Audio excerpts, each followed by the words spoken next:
नमस्कार आप सभी को। उत्तराखंड राज्य विशेष की इस कक्षा में एक बार फिर से आप सबका स्वागत है।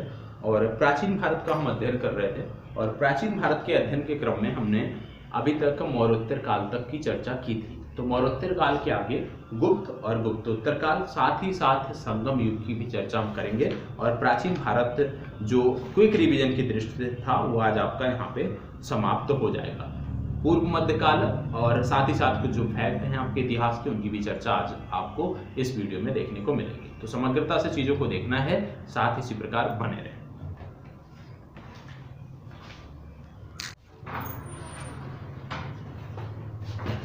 नमस्कार आप सभी को। उम्मीद करता हूं आप सब बहुत अच्छे से होंगे और तैयारी भी आपकी सही दिशा में चल रही है। आज जो आपके चर्चा होने वाली है, जिसके लिए मैं उपस्थित हुआ हूं, इसमें हम बात करने वाले हैं गुप्त और गुप्तोत्तर काल की। क्योंकि हमने पूर्व में क्विक रिवीजन के अंतर्गत हम इन चीजों को देख रहे हैं और क्विक रिवीजन के अंतर्गत अभी तक जो हमने देखा है, सबसे पहले हमने देखा था प्राचीन भारत के अंतर्गत हम बात कर रहे हैं। और सबसे पहले हमने देखा था पाषाण सभ्यता से लेकर सैंधो सभ्यता तक, और पाषाण सभ्यता से सैंधो सभ्यता के बाद हमने देखा था सिंधु घाटी सभ्यता। सिंधु घाटी सभ्यता के बाद जो हमने तीसरी चर्चा की थी, जिसमें विभिन्न धर्मों को, बौद्ध धर्म हो गया, जैन धर्म हो गया, इनकी चर्चा की थी और साथ ही साथ मौर्योत्तर काल की चर्चा की थी। तो इस क्रम में हमारी 3 वीडियो पूर्व में आ चुकी हैं और ये चौथी वीडियो है। और इस वीडियो के माध्यम से आपका प्राचीन भारत का जो इतिहास है, क्विक रिवीजन के दृष्टि से, क्विक रिवीजन की लिहाज से वो आपका समाप्त हो जाएगा। और इसके बाद आधुनिक भारत की हम चर्चा करेंगे। प्रयास हमारा रहा है, क्योंकि देखो क्विक रिवीजन है, जरूरी नहीं है कि 1 घंटे में हम 3 से 4 टॉपिक का बृहद तरीके से अध्ययन कर सकें। तो जो चीजें महत्वपूर्ण लगी हैं, जहां से प्रश्न बनते हैं, पूछे जाते हैं, उनका संकलन मैं आपके लिए लेकर अभी तक आता रहा हूं। और 3 सीरीज इसकी आ चुकी है, ये चौथी सीरीज आपको मिलने वाली है। निश्चित रूप से आपकी परीक्षा में मददगार साबित होगी। जो आपकी आगामी परीक्षा है, इसमें निश्चित रूप से आपको इससे मदद मिलेगी। तो चलिए एक एक करके चर्चा शुरू करते हैं और गुप्तोत्तर काल और गुप्त काल की चर्चा यहाँ पर करने वाले हैं। क्योंकि मौर्योत्तर काल तक हमने पिछली कक्षा में पढ़ा था। यहाँ पे बात हो रही है गुप्त वंश के परिचय के बारे में। गुप्त वंश की हम यहाँ पे बात कर रहे हैं और गुप्त वंश के परिचय से संबंधित यदि हम बात करें तो लगभग 275 से 550। और आपको बता दें, पीडीएफ के लिए जो लोग पीडीएफ के लिए परेशान हैं, पीडीएफ के लिए आप पहला कमेंट देखिएगा और कमेंट बॉक्स में आपको एक लिंक मिल जाएगी, कुलेंद्र सिंह यादव के नाम से होगी। और उस लिंक के माध्यम से जाकर आप टेलीग्राम ग्रुप में जुड़ेंगे और वहीं पर आपको पीडीएफ मिल जाएगी। ठीक है, तो पीडीएफ का प्रश्न, अब सवाल जो था पीडीएफ का, वो समाप्त हो गया है। पीडीएफ अपने दिमाग में अब मत रखिएगा। आगे अब बात कर लेते हैं गुप्त वंश के बारे में। तो गुप्त वंश के बारे में यदि हम देखें तो लगभग 275 से लेकर 550 ईस्वी तक इन्होंने शासन किया था। और इनके जो संस्थापक थे वो तो माना जाता है महाराज श्रीगुप्त को। और लगभग 275 ईस्वी तक में जो है इन्होंने शासन प्रारंभ किया था, ये आपको पता होना चाहिए। अब इसमें यदि हम देखें तो बोला जाता है कि इनका जो प्रथम शक्तिशाली शासक था वो था चंद्रगुप्त प्रथम। तो याद रखिएगा कि गुप्त वंश का जो पहला शक्तिशाली शासक था वो चंद्रगुप्त प्रथम हुआ करता था, यह आपको पता होना चाहिए। अब अगर पहला शासक चंद्रगुप्त प्रथम था तो चंद्रगुप्त पहला शक्तिशाली शासक, तो चंद्रगुप्त प्रथम से अब अपनी चर्चा हम प्रारंभ करते हैं। और एक एक करके इनके जो शासक हुए हैं, शासक तो इनमें बहुत सारे थे, लेकिन जो प्रमुख शासक हुए हैं उनके बारे में हम बात करेंगे। विशेष रूप से यदि हम बात करें तो स्कंदगुप्त तक हम बात करेंगे। चंद्रगुप्त प्रथम की बात करेंगे, समुद्रगुप्त की बात करेंगे, चंद्रगुप्त द्वितीय की बात करेंगे, कुमारगुप्त प्रथम की बात करेंगे और इसके बाद स्कंदगुप्त की बात करेंगे। स्कंदगुप्त के बाद यदि हम देखें तो जो मौर्य साम्राज्य गुप्त साम्राज्य था, ये बिखरने लगा था और बहुत सारे शासक आए, लेकिन उनका कोई बहुत ज्यादा महत्व नहीं है आपकी परीक्षा में, इसलिए हम उनकी चर्चा यहाँ पर नहीं करेंगे। अब इसमें आप देखोगे चंद्रगुप्त प्रथम के बारे में, तो सबसे पहले आपको पता होना चाहिए 319 से 335 ईस्वी तक इन्होंने शासन किया।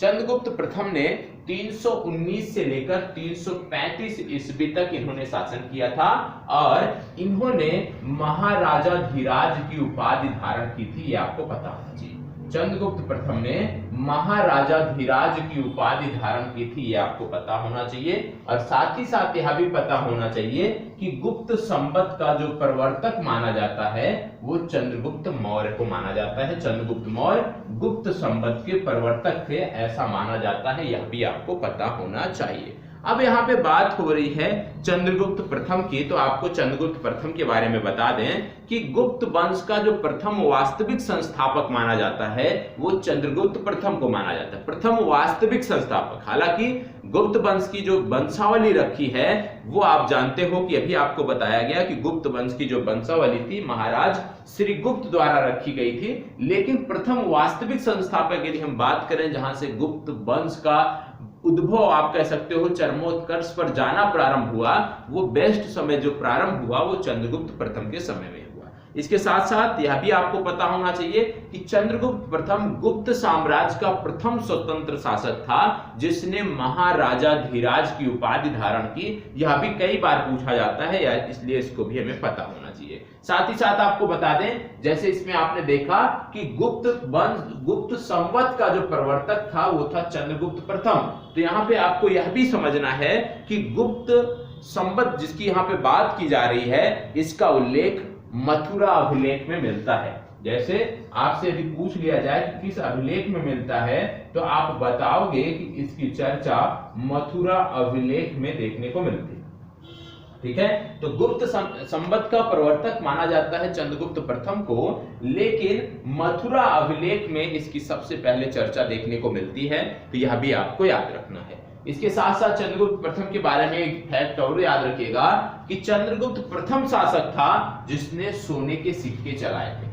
सोने के सिक्के चलाने वाला प्रथम शासक जो था वो था चंद्रगुप्त प्रथम, यह भी आपको पता होना चाहिए। इस सिक्के में यदि हम बात करें तो एक तरफ चंद्रगुप्त कुमार देवी और दूसरी तरफ लक्ष्मी का चित्र अंकित होता था, इतनी जानकारी आपको होनी चाहिए। साथ ही साथ यह भी आपको याद रखना चाहिए कि एक तो आपने सुना था गुप्त संवत, अभी आपने देखा, और एक था शक संवत। तो यदि आपसे कभी पूछ लिया जाए कि गुप्त संवत और शक संवत में अंतर कितने का होता है तो यह भी आपको पता होना चाहिए। आपको बता दें, अलबरौनी का जो विवरण है, अलबरौनी के विवरण से स्पष्ट होता है कि गुप्त संवत और शक संवत में लगभग 241 वर्षों का अंतर है। ये आपको पता होना चाहिए कि दोनों संवत में लगभग 241 वर्षों का अंतर है, ये आपको पता होना चाहिए। इसको आप नोट कर सकते हो कि गुप्त संवत और शक संवत में लगभग 241 वर्षों का अंतर आपको देखने को मिलता है। इतनी जानकारी आपको अवश्य होनी चाहिए। अब आगे बढ़ते हैं और देखते हैं अगले शासक के बारे में। अगला शासक आता है आपका समुद्रगुप्त। ठीक है, समुद्रगुप्त के बारे में हम बात करने वाले हैं। एक एक करके शासकों के बारे में देखेंगे, उनसे जुड़े हुए कुछ महत्वपूर्ण फैक्ट होंगे तो उनकी भी चर्चा हम करेंगे। अब बात आ रही है समुद्रगुप्त की। समुद्रगुप्त की यदि हम बात करें तो यहाँ पे विंसेंट स्मिथ लिखा है, ये टाइपिंग मिस्टेक है, ये है स्मिथ। विंसेंट स्मिथ ने भारतीय नेपोलियन की उपाधि दिया था समुद्रगुप्त को। विंसेंट स्मिथ ने, इनका पूरा नाम था विंसेंट आर्थर स्मिथ। क्या नाम था पूरा? विंसेंट आर्थर स्मिथ ने अपनी पुस्तक, इनकी एक पुस्तक थी जिसका नाम था अर्ली हिस्ट्री ऑफ इंडिया। इसको भी नोट कर लीजिएगा, पूछा जा सकता है कि ये पुस्तक किसकी है। Early history of India, note कर लीजिएगा अर्ली, क्योंकि पीडीएफ में नहीं है detail. Early history of India, early history of India, early history of India, ये जो पुस्तक थी, ये पुस्तक थी विंसेंट आर्थर स्मिथ की। और इस पुस्तक में विंसेंट आर्थर स्मिथ ने समुद्रगुप्त को भारतीय नेपोलियन की उपाधि से सम्मानित किया है, भारतीय नेपोलियन की उपाधि इनको दिया है। आपको बता दें कि समुद्रगुप्त के बारे में जब आप पढ़ते हो तो इसी समय काल में आपको देखने को मिलता है प्रयाग प्रशस्ति अभिलेख। और प्रयाग प्रशस्ति में क्या चीजें देखने को मिलती हैं कि हर्षेय द्वारा प्रशंसात्मक वर्णन किया गया है। इसका समुद्रगुप्त का, तो याद रखिएगा प्रयाग प्रशस्ति में हर्षेय जो एक आप कह सकते हो कवि थे, उनके द्वारा प्रशंसनात्मक विवरण किया गया है, वर्णन किया गया है किसका, समुद्रगुप्त का। और साथ ही साथ जो प्रयाग प्रशस्ति है इसमें समुद्रगुप्त के विजयों का उल्लेख है। तो ऐसे भी पूछा जा सकता है कि समुद्रगुप्त के विजयों का उल्लेख कहां देखने को मिलता है, तो आपको बताना है कि समुद्रगुप्त की विजयों का जो उल्लेख है वो आपको देखने को मिलता है प्रयाग प्रशस्ति में, यह आपको पता होना चाहिए। यदि हम बात करें समुद्रगुप्त की, तो आपको याद रखना है समुद्रगुप्त को एक उपाधि मिली थी जिसका नाम था परक्रमांक।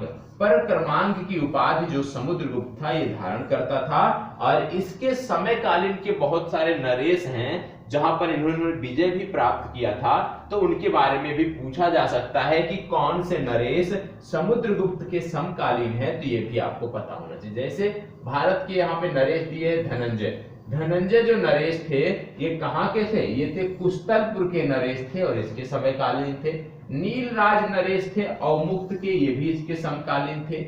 उग्रसेन जो नरेश थे ये थे पालक्का के, ये भी इनके समयकाल थे। और विष्णु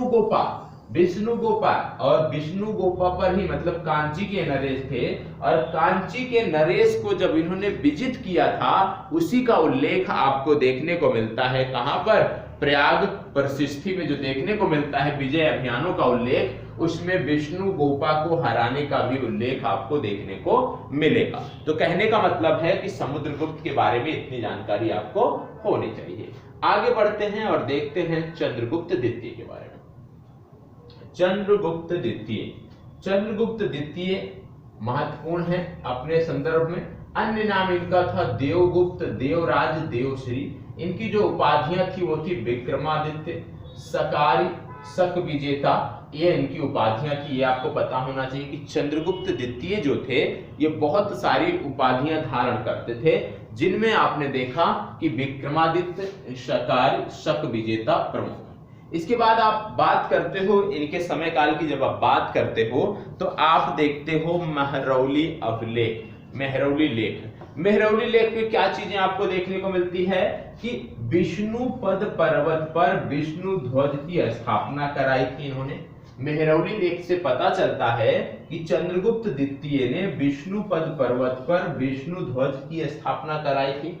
दूसरा पता चलता है कि वर्तमान में कुतुब मीनार के जो समीप स्थित है, मतलब विष्णु ध्वज की स्थापना जहां पर कराई गई थी वो आप देखा कि विष्णुपद पर्वत पर है। दूसरा महरौली लेख जो है ये वर्तमान में कुतुब मीनार के समीप स्थित है। तीसरा चंद्र नामक राजा की उपलब्धियों का भी वर्णन इसमें देखने को मिलता है। महरौली लेख में चंद्र नामक राजा की उपलब्धियों का भी वर्णन आपको देखने को मिलता है। और विशेष रूप से यदि हम बात करें तो ये गुप्त वंशीय शासक चंद्रगुप्त द्वितीय के समयकालीन थे, तो ये आपको पता होना चाहिए। इनका विवरण इसमें देखने को मिलता है। इसके बाद जब हम आगे बढ़ते हैं चंद्रगुप्त द्वितीय के बारे में और जानकारी देखते हैं तो पता चलता है कि इनके द्वारा, चंद्रगुप्त द्वितीय द्वारा पश्चिम भारत के अंतिम शक राजा रुद्र सिंह तृतीय को परास्त किया गया था। इनके द्वारा अंतिम शक राजा रुद्र सिंह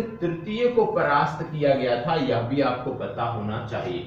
शकों को हराने के उपलक्ष्य में इनके द्वारा चांदी के सिक्के भी चलाए गए थे। तो यह भी याद रखिएगा कि चंद्रगुप्त द्वितीय ने चांदी के सिक्के चलाए थे, रजत मुद्राएं चलाई थी। क्यों चलाई थी? शकों को हराने के उपलक्ष्य में चलाई थी, ये आपको पता होना चाहिए। और इनका समयकालीन कौन था? इनका समयकालीन था फाह्यान, ये आपको पता होना चाहिए। एक यात्री था, विदेशी यात्री था, जो कि इनका समयकालीन था, यह आपको पता होना चाहिए।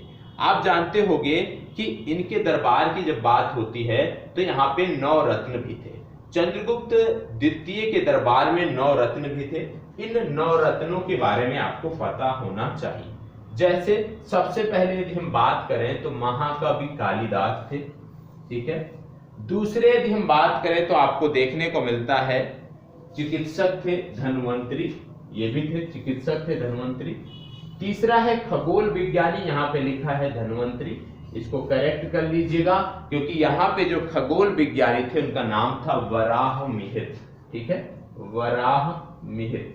ये आपको पता होना चाहिए कि बराहमिहिर जो थे एक खगोल विज्ञानी थे। इसके बाद यहाँ पे कोषकार थे जिनका नाम था अमर सिंह, वास्तुकार थे जिनका नाम था शंकु, यहाँ पे ज्योतिषी थे जिनका नाम था छप्पड़क, यहाँ पे व्याकरणज्ञ थे जिनका नाम था वरुचि, और यहाँ पे एक जादूगर भी थे जिनका नाम था बेताल भट्ट, कूटनीतिक यहाँ पे थे घटकर। पर इतना आपको पता होना चाहिए। तो चंद्रगुप्त द्वितीय के जो 9 रत्न थे इनके बारे में पता होना चाहिए। अक्सर हमें इन 9 रत्नों के बारे में पता होता है, इनके बारे में हमें जानकारी होती है, लेकिन हम गलती कहां पर करते हैं, हम इनका जो पेशा है, जो 9 रत्न थे इनका जो पेशा है वो हम याद नहीं रखते हैं, उनके नाम को याद रखते हैं। तो याद रखिएगा कि हमें दोनों चीज याद रखनी है। हो सकता है परीक्षा में आपसे कुछ इस तरह से प्रश्न पूछ लिया जाए और उसमें क्रम दूसरा हो, जैसे कि कोई प्रश्न है और उसमें कई सारे कथन दिए हुए हैं और एक कथन उसमें यह भी दिया है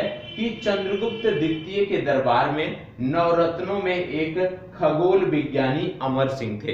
तो क्या खगोल विज्ञानी अमर सिंह थे? नहीं थे, खगोल विज्ञानी थे बराहमिहिर। तो ये कथन गलत हो जाएगा। या इस तरह से पूछ लिया जाए कि चंद्रगुप्त द्वितीय के 9 रत्नों में धन्वंतरी खगोल विज्ञानी थे, तो नहीं, गलत है। तो हमें पता होना चाहिए विशेष रूप से जो कुछ प्रमुख हैं, जैसे धन्वंतरी के बारे में पता होना चाहिए क्या थे, बराहमिहिर क्या थे ये पता होना चाहिए, कालिदास तो सबको पता है, ज्योतिषी कौन थे और जादूगर कौन थे, इनका पेशा भी पता होना चाहिए, साथ ही साथ नाम पता होना चाहिए, तो आप चीजों को बेहतर कर सकते हैं। ठीक है, चलिए आगे बढ़ते हैं और आगे देखते हैं चंद्रगुप्त द्वितीय के बारे में। अभी बहुत सारी चीजें देखी हैं, तो चंद्रगुप्त द्वितीय के बारे में कुछ फैक्ट और हैं जो हम देख लेते हैं। सबसे पहली बात, यदि आपसे बोल दिया जाए कि गुप्त काल में कला का या साहित्य व कला का सबसे बेहतर काल कौन सा था, तो याद रखना है कि गुप्त काल में चंद्रगुप्त द्वितीय का जो शासन था वो साहित्य व कला का स्वर्ण युग कहलाता है, ये आपको पता होना चाहिए। इसके साथ साथ यदि आपसे पूछ लिया जाए कभी कि रजत मुद्राओं का प्रचलन सर्वप्रथम किसने किया, तो अभी आपको बताया कि शकों को हराने के उपलक्ष्य में रजत मुद्राओं का इनके द्वारा प्रचलन किया गया था। तीसरा आपने देखा कि फाहयान इनके समयकालीन थे, तो चीनी यात्री जो फाहयान थे वो इन्हीं के समय काल में यहाँ पर वापस आए थे, भारत आए थे, ये आपको पता होना चाहिए। साथ ही साथ खगोल विज्ञानी बराहमिहिर को आप करेक्ट कर लीजिएगा क्योंकि यहाँ पे धन्वंतरी लिखा हुआ है। आगे बढ़ते हैं और अगला फैक्ट देखते हैं, और अब हम बात करने वाले हैं अगले शासक कुमारगुप्त प्रथम के बारे में। कुमारगुप्त प्रथम भी आपके लिए महत्वपूर्ण है, तो इनसे संबंधित फैक्ट को हम देखते हैं, क्या चीजें इसमें दी हुई हैं। यदि कोई कमी होगी तो मैं बताऊंगा, उसको करेक्ट कर लीजिएगा।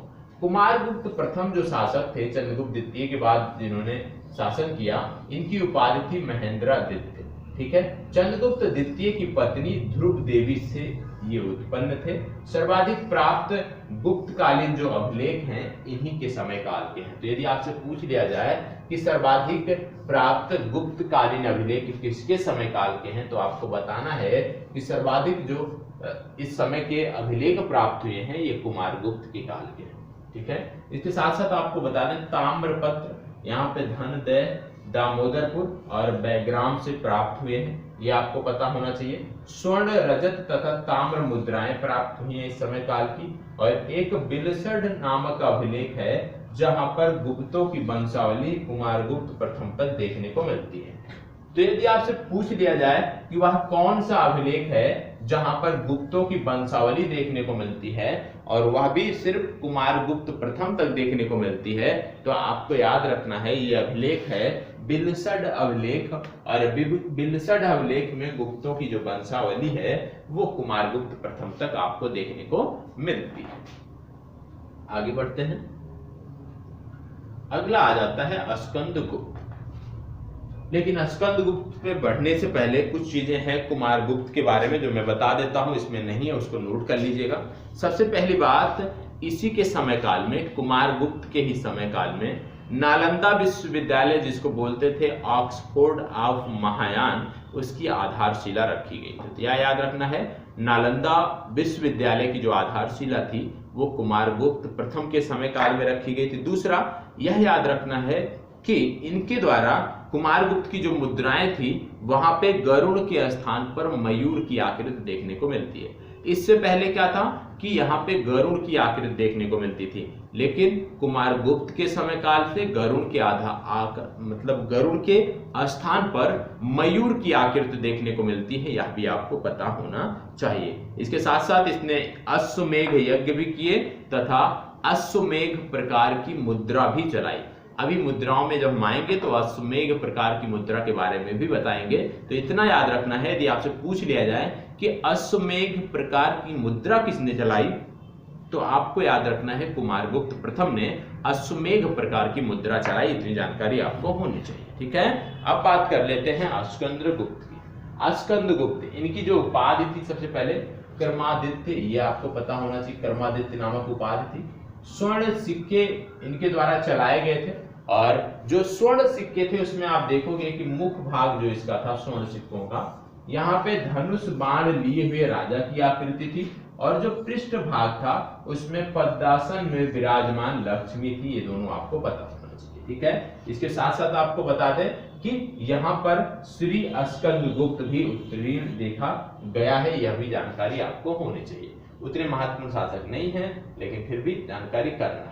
हुणों का जो पहला आक्रमण था उसमें अस्कंदगुप्त विजयी हुए थे, और कुछ सिक्कों के ऊपर गरुड़ध्वज तथा कुछ सिक्कों के ऊपर कर्मादित्य का भी अंकन देखने को मिलता है। फिर इसके बाद आता है तोरमाड़। तोरमाड़ महत्वपूर्ण है, अक्सर पुस्तकों में इनकी चर्चा देखने को नहीं मिलती, लेकिन पता होना चाहिए तोरमाड़ के बारे में। भारत का दूसरे हूण आक्रमण का यह नेता था, और विशेष रूप से जो एरण अभिलेख है वहां पे यदि हम देखें तो बराह प्रतिमा पर खुदा हुआ लेख है एरण अभिलेख, और धन्य विष्णु की इसमें बात की गई है जो कि तोरमाड़ का सामंत था, यह भी आपको पता होना चाहिए। इसके साथ साथ यदि हम बताएं तो मिहिर कुल कौन था, मिहिर कुल जो था वो तोरमाड़ का पुत्र एवं उसका उत्तराधिकारी था, यह भी आपको पता होना चाहिए। तो याद रखना है एरण जो है ये बराह प्रतिमा पर खुदा हुआ लेख है, इतनी जानकारी आपको यहाँ से होनी चाहिए।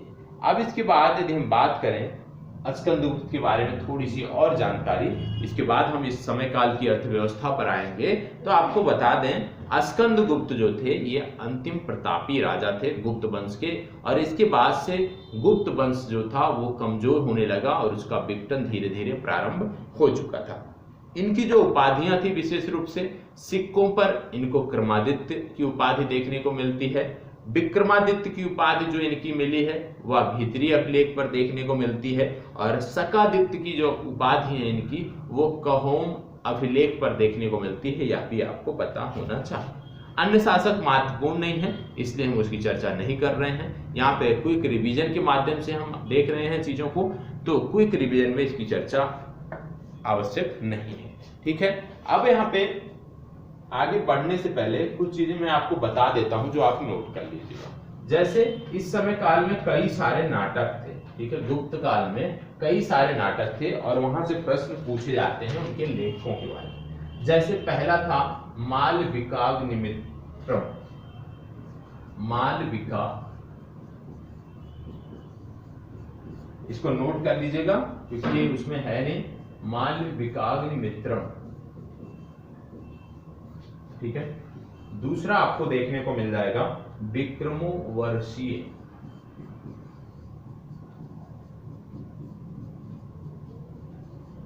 ठीक है, ये सारे के सारे नाटक हैं वर्षीय। ठीक है, इसको पता होना चाहिए, उसमें से ज्यादातर चीजें आप जानते होंगे। तीसरा है अभिज्ञान शाकुंतलम। अभिज्ञान शाकुंतलम।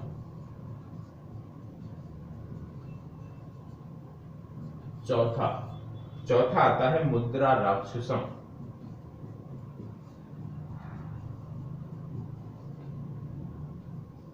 ठीक है, पांचवा आपका आता है देवी चंद्रगुप्तम। देवी चंद्रगुप्तम। और छठवां आपका आता है मृच्छकटिकम। ये सारे के सारे नाम आप सुने होंगे, ऐसी बात नहीं है। कटिकम सुने हैं, याद है तो अच्छी बात है, जहां पे यदि आप भूलते हो तो उसको आप नोट कर लीजिएगा। इसके बाद आता है स्वप्नवास दत्तम। स्वप्नवास दत्तम। और अगला आपका आता है इसके बाद चारु दत्तम। चारु दत्तम, ठीक है। मालविकाग्निमित्रम, विक्रमो वर्षीयम, अभिज्ञान शाकुंतलम, मुद्रा राक्षसम, देवी चंद्रगुप्तम, मृक्ष कटिकम, स्वप्नवास दत्तम और चारु दत्तम। अब इनमें इनके लेखक कौन है और इनमें क्या कहानी है वो मैं आपको बताता चल रहा हूं, वो आप नोट कर लीजिएगा। जैसे कि पहला यदि हम बात करें मालविकाग्निमित्रम, तो सबसे पहले इसके जो लेखक हैं वो है कालिदास। महाकवि कालिदास की ये कृति है मालविकाग्निमित्रम। किसकी चर्चा इसमें की गई है? इसमें अग्निमित्र और मालविकी के प्रेम कहानी की चर्चा की गई है, ठीक है। तो याद रखना है, अग्निमित्र और मालविका के कहानी की चर्चा, प्रेम कहानी की चर्चा इसमें की गई है, कालिदास द्वारा रचित है। दूसरा है विक्रमो वर्षीयम, यह भी कालिदास द्वारा रचित है और इसमें एक सम्राट हुआ करते थे, सम्राट पुरुरवा। तो सम्राट पुरुरवा और उर्वशी की प्रेम कथा का वर्णन है विक्रमो वर्षीयम में, ठीक है। तीसरा आता है अभिज्ञान शाकुंतलम। अभिज्ञान शाकुंतलम जो है ये भी कालिदास द्वारा रचित है और इसमें दुष्यंत व शकुंतला की कहानी का वर्णन आपको देखने को मिलता है। अगला आता है मुद्रा राक्षसम या मुद्रा राक्षस, तो ये विशाख दत्त की रचना है। ये तीनों तो कालिदास की हो गई, ठीक है, कालिदास की रचना हो गई। ये है विशाख दत्त की रचना, विशाख दत्त की रचना। इसमें किन चीजों का वर्णन है तो आपको बता दें, इसमें चंद्रगुप्त मौर्य किस प्रकार से मगध सिंहासन पर बैठे थे उसका वर्णन यहाँ पर किया गया है। अगला आता है देवी चंद्रगुप्तम, यह भी विशाख दत्त द्वारा रचित है, विशाख दत्त ने इसकी रचना की है। और यहाँ पर आपको देखने को मिलता है कि किस प्रकार से चंद्रगुप्त द्वारा शक राज का वध किया गया था और ध्रुव स्वामिनी से विवाह किया गया था, उसकी चर्चा आपको देवी चंद्रगुप्तम में देखने को मिलती है। इसके बाद अगला आ गया आपका मृक्ष कटिकम। मृक्ष कटिकम आप जानते हो शूद्रक की रचना है और इसमें चारु दत्त और बसंत सेना के वर्णन किया गया। चारु दत्त और बसंत सेना नायिका थी, उनका वर्णन इसमें किया गया है, यह आपको पता होना चाहिए। तो ये बात हो गई मृक्ष कटिकम की। मृक्ष कटिकम के बारे में देखते हैं तो स्वप्नवास दत्तम है, ये महाकवि भास की रचना है और स्वप्नवास दत्तम में महाराज उदयन व वासव दत्ता की प्रेम कहानी का वर्णन है, ये आपको पता होना चाहिए।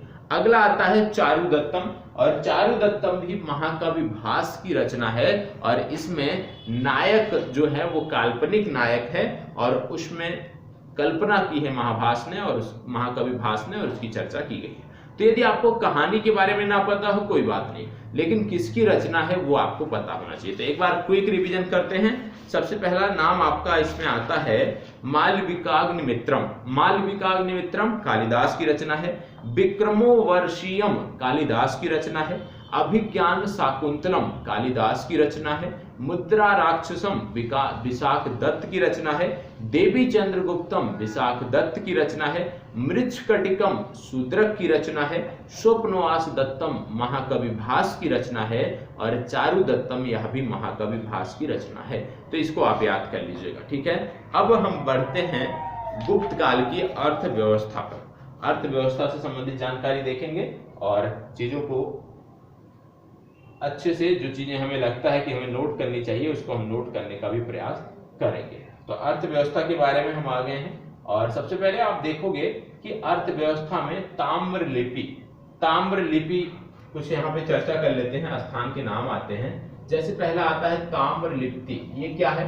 बंगाल का एक प्रमुख बंदरगाह था इस समय में। उत्तर भारतीय व्यापार का संचालन यहीं से होता था। दक्षिण पूर्व एशिया, चीन, लंका, जावा व सुमात्रा से व्यापार हम ताम्रलिप्ति बंदरगाह के माध्यम से करते थे। अगला आता था भड़ौच। भड़ौच जो है ये पश्चिमी भारत का प्रमुख बंदरगाह था। पश्चिमी देशों के साथ समुद्री व्यापार हम इन्हीं बंदरगाह के साथ करते थे। इसके बाद श्रेणियां आती हैं, ठीक है। श्रेणियां क्या होती थी इस समय काल में, उसके बारे में देख लेते हैं। श्रेणियों की जो हम बात करते हैं तो इसमें आपको देखने को मिलेगा विशेष महत्व के ये संगठन थे। व्यापारियों द्वारा व्यापार के समुचित संचालन हेतु स्थापित किए गए थे। अपने सदस्यों पर न्यायिक अधिकार रखते थे और सदस्यों के वेतन, काम करने के नियमों, मानकों एवं कीमतों का निर्धारण करते थे। प्रत्येक श्रेणी का अपना प्रमुख होता था और अपने नियम स्वनिर्मित होते, मतलब इनके द्वारा जो नियम है वो स्वयं बनाए जाते थे। तो श्रेणियां क्या थी वो आपने देख लिया, एक विशेष महत्व का संगठन होता था, बाकी भड़ौच हो गया, ताम्रलिप्ति, ये दो प्रमुख बंदरगाह इस समय के थे, इनके बारे में आपने देख लिया। अब इसके बाद आती है स्वर्ण मुद्रा। इस समय में जो स्वर्ण मुद्रा होती थी उसको कहते थे दीनार। तो दीनार यहाँ की स्वर्ण मुद्रा होती थी, ये आपको पता होना चाहिए। इसके बाद इसमें आप देख रहे होगे तो आपको देखने को मिल रहा होगा सिद्धांत शिरोमणि लीलावती भास्कराचार्य। इसमें क्या है कि इसमें आपको देखने को मिल रहा है कि ये एक रचना है, यह एक रचना है और इसके लेखक हैं भास्कराचार्य। सिद्धांत शिरोमणि और लीलावती ये दो रचनाएं हैं, इनके लेखक कौन है? भास्कराचार्य। इसके बाद आयुर्वेद शास्त्र के बारे में पूछा जाता है, इसके लेखक हैं धन्वंतरी। और चांदी के सिक्के की यदि हम बात करें तो इसको इस समय काल में रूपक कहा जाता था, यह भी आपको पता होना चाहिए। तो इतनी जानकारी आपको होनी चाहिए। कुछ रचनाओं के बारे में बताया जाता है तो उनको बात भी आपको नोट करना है। फिर हम आते हैं एरण पर। एरण अभिलेख की अक्सर चर्चा होती, क्यों? क्योंकि सती प्रथा का प्रथम अभिलेखीय जो साक्ष्य है वो एरण अभिलेख है, ये आप सबको पता होगा। 510 ईस्वी का अभिलेख है और सेनापति गोपराज की स्त्री के सती होने का इसमें उल्लेख किया गया है। तो सती प्रथा के बारे में सबसे पहले बताने वाला जो अभिलेख था वो है एरण अभिलेख और इसमें सेनापति गोपराज की स्त्री के सती होने का उल्लेख देखने को मिलता है। 510 ईस्वी का यह अभिलेख है। ठीक है, चलिए आगे बात करते हैं। अब इसमें बात आ गई विभिन्न करों के बारे में। चलिए तो देख लेते हैं करों और कुछ खेलों की बात इसमें की जाएगी। जैसे सबसे पहले उदंग क्या होता था? भूमि कर होता था या भाग कर होता था। आप जानते हो इस समय काल में 1/6 भाग भू राजस्व की दर थी, मतलब भू राजस्व जो है कुल उपज का 1/6 होती थी। ये आप कंठस्थ कर लीजिएगा, भूलिएगा नहीं, क्योंकि कई बार परीक्षाओं में इस तरह के भी प्रश्न पूछे जा रहे हैं। तो 1/6 भू राजस्व की दर इस समय होती थी। इसके बाद विदक भागम क्या होता था? यहाँ पे मागम लिखा है, ये है विदक भागम। ठीक है, विदक भागम। विदक भागम क्या होता था? प्राचीन भारत में जो सिंचाई कर था उसको हम बोलते थे विदक भागम। कौशेय क्या होता था इस समय काल में? रेशम का पर्याय था, इसको बोलते थे कौशेय। संस्कृत क्या थी इस समय काल में? गुप्त कालीन उच्च लोगों की भाषा जो थी वो संस्कृति थी। यदि आपसे पूछ लिया जाए कि गुप्त काल में उच्च लोगों की भाषा क्या थी तो आपको बताना है कि गुप्त काल में उच्च लोगों की भाषा थी संस्कृति। इसके बाद वारंगल क्या है? लोहे के उपकरणों हेतु प्रसिद्ध था, मतलब वारंगल नामक जो स्थान है वो इस समय लोहे के उपकरणों हेतु प्रसिद्ध था। मृच्छकटिकम के बारे में क्या बताएं कि शूद्रक की एक रचना है, अभी आपने पूर्व में देखा है। शतरंज क्या था इस समय काल में? तो गुप्त काल के दौरान उद्भूत जो खेल था वो था शतरंज। पूछा जा सकता है कि गुप्त काल के दौरान उद्भूत खेल कौन था, तो आपको बताना है शतरंज। ठीक है, ये चीजें आपको पता होनी चाहिए। आगे बढ़ेंगे और देखेंगे कुछ अन्य चीजों के बारे में। जैसे अब आगे बढ़ने से पहले सबसे पहले आपको बता दें कुछ अन्य चीजें, जैसे कि इस समय काल में गुप्त काल में यदि हम बात करें तो प्रशासन कैसे चलाया जाता था। आप जानते हो कि ऐसा बोला जाता है कि गुप्त काल में जो प्रशासनिक व्यवस्था थी वो प्राक सामंती शासन था। मतलब गुप्त काल में जो शासन व्यवस्था थी वो प्राक सामंती व्यवस्था के अनुसार चलाई जाती थी। संपूर्ण साम्राज्य में एक जैसी व्यवस्था देखने को नहीं मिलती थी। जहां जिस प्रकार की आवश्यकता होती थी वहां उस प्रकार की व्यवस्थाएं होती थी। यहाँ पर भी जो शासन था वो कई भागों में विभक्त करके चलाया जाता था, जैसे केंद्रीय शासन हो गया और प्रांतीय शासन हो गया। केंद्रीय शासन की जब बात करते हैं तो राजा जो है वो शासन का सर्वोच्च अधिकारी होता था और इसके पास कार्यपालिका, न्यायपालिका और सैन्य शक्तियां निहित होती थी। लेकिन याद रखना है सभी शक्तियां जो है इस समय राजा के पास थी, लेकिन राजा को कानून बनाने का अधिकार नहीं था। कानून बनाने का जो अधिकार था वो एक अलग व्यवस्था थी, उसमें राजा का हस्तक्षेप नाम मात्र का होता था। मंत्रिपरिषद जैसे आज में होती आज देखने को मिलता है, इससे इसी तरह से उस समय भी मंत्रिपरिषद देखने को मिलती थी। लेकिन अंतर क्या था कि आज कोई भी जो योग्य होता है, जिसको सरकार योग्य समझती है, जिसको अध्यक्ष पार्टी अध्यक्ष योग्य समझता है, उसको बना देता है। उस समय में क्या था? जो मंत्री होते थे, मंत्रिपरिषद के जो सदस्य होते थे, वो सिर्फ और सिर्फ उच्च कुल से जुड़े हुए लोग होते थे। मतलब कि गुप्त काल में उच्च कुल से जुड़े हुए लोगों को ही मंत्रिपरिषद में जगह दी जाती थी। साथ ही साथ इनका जो पद था वो वंशानुगत होता था। इसके साथ साथ आपको बता दें कि इस समय भी नौकरशाही थी। जैसे आज के समय में नौकरशाही है, ऐसे उस समय भी नौकरशाही थी, और उस समय के जो नौकरशाह थे उनको अमात्य नाम से जाना जाता था। ये आपको पता होना चाहिए। इसके बाद केंद्रीय प्रशासन के बाद आता है प्रांतीय प्रशासन।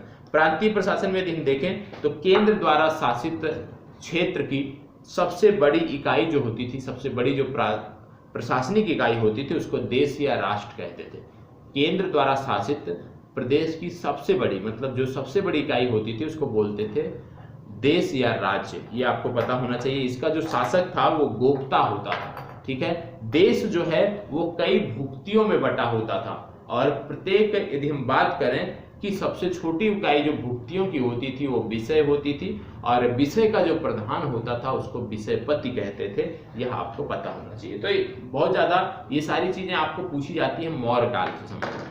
मौर्य काल के प्रशासन से संबंधित प्रश्न बनता है। गुप्त काल में इनके प्रशासन से संबंधित प्रश्न नहीं पूछा जाता है, लेकिन हम पढ़ रहे हैं तो चीजों को देख लेते हैं। ठीक है, चलिए आगे बढ़ते हैं।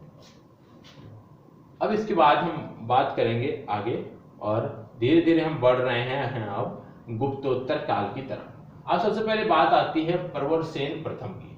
प्रवरसेन प्रथम के बारे में भी कई बार प्रश्न पूछा गया है और पूछे जाते हैं। जैसे कि प्रवरसेन जो इनका शासन काल था 275 से 335 ईस्वी तक का इनका शासन था। वाकाटक वंश से संबंधित थे, सम्राट की उपाधि रखते थे। इन्होंने 4 अश्वमेध यज्ञ किए थे, इसीलिए ये सबसे महत्वपूर्ण है। तो यदि आपसे पूछ लिया जाए कि किसके द्वारा 4 अश्वमेध यज्ञ किया गया है, तो नाम आपको याद रखना है प्रवरसेन प्रथम। आगे बढ़ते हैं तो आपको यहाँ पे कुछ दर्शन के बारे में बताया जा रहा है, क्योंकि यहाँ से संदर्भित, इस भाग से भी संदर्भित प्रश्न बनते हैं।